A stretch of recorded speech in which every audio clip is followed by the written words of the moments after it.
আসসালামু আলাইকুম বন্ধুরা, আশা করি তোমরা ভালো আছো। তোমাদের দোয়াতে আমি অনেক ভালো আছি। আজ আবার চলে এসেছি আমার বাগানের গল্প নিয়ে। আজকে সকালে আমি বাগান থেকে কী সবজি তুললাম সেটাই তোমাদের সাথে শেয়ার করব। দেখো, পুরাতন বেগুন গাছে কতগুলো বেগুন হয়েছে। আগেকার পুরাতন বেগুন গাছে বেগুনগুলো অনেক বড় হতো, কিন্তু এখন ছোট হচ্ছে, কিন্তু হচ্ছে। আগেকার পুরাতন গাছেও যত্ন করলে ফলন দেয় বন্ধুরা। এখনও ছোট ছোট অনেকগুলাই বেগুন আছে। দেখো, এবার চলে এলাম ভেন্ডি তুলতে। অনেক কটাই ভেন্ডি আছে, তুলে নেব ভেন্ডি।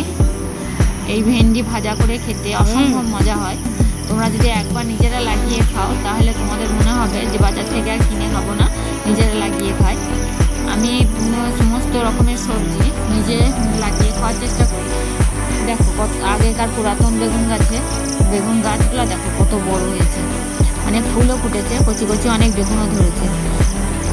এইভাবে আমি প্রতিদিন একটু একটু করে আমার বাগানের যত্ন নিই।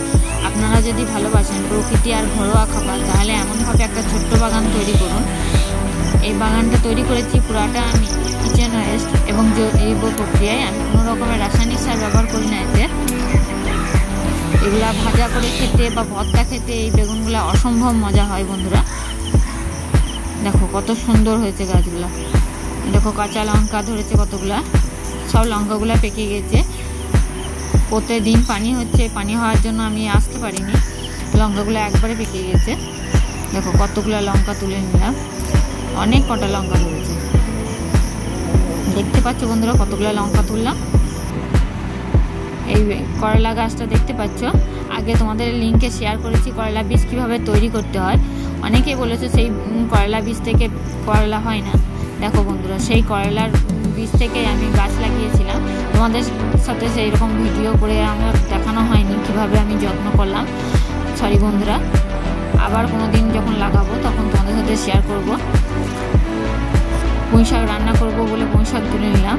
দেখো আজ বাগান থেকে কি সবজি তুললাম। বেগুন, ঢেঁড়স, দেখো কাঁচা লঙ্কা, করলাগুলো কত বড় হয়েছে। দেখো, এই দেখো পুরাতন বেগুন গাছে কতগুলো বেগুন ধরেছে, দেখেছো? পুঁই শাক, একটা পেঁপেও পেয়েছি। ভিডিওটা যদি তোমাদের ভালো লাগে সাবস্ক্রাইব করবে, লাইক কমেন্ট করতে ভুলবে না। Thank you.